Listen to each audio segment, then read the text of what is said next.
nirimana udasiba juhora uyisenga kandi uyumvire juana nabayo jufashe dushise tusibe na rimwe uyikorera. Kadusenga Imana. Amen.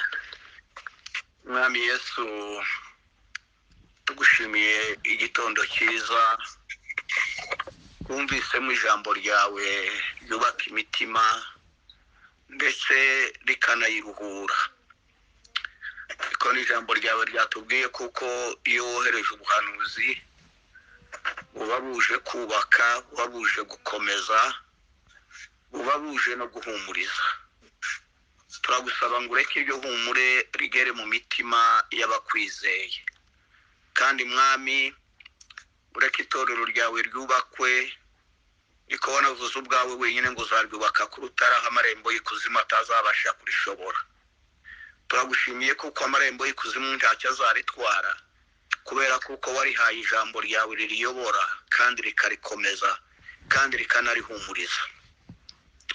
Mana igira neza, Mana y'ubuntu bwinshi, turasabira abantu bose bateraniye ahangaha kugira ngo batahane ijambo ryawe kandi rihindure imibereho yabo ihinduke kugira ngo igire imiterere nk'iyawe, kandi bifuze gusa nawe aho gusa n'abandi bantu, ahubwo base nawe Yesu.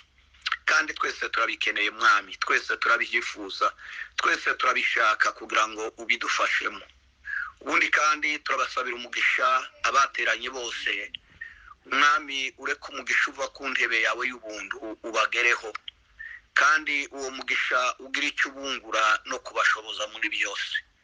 Urakoze kuko twumva kandi urakoze kuko utugirira neza. Abateraniye aha bose Mwami, muri iri sengesho dusenze turagusabye ngo ubarebe neza, ubiteho, ubaha amahoro, ubamurikishirize mu maso hawe. Icyubahiro kibi cyawe uhereye none n'iteka ryose ku bwa Yesu. Amen. Amen. Amen.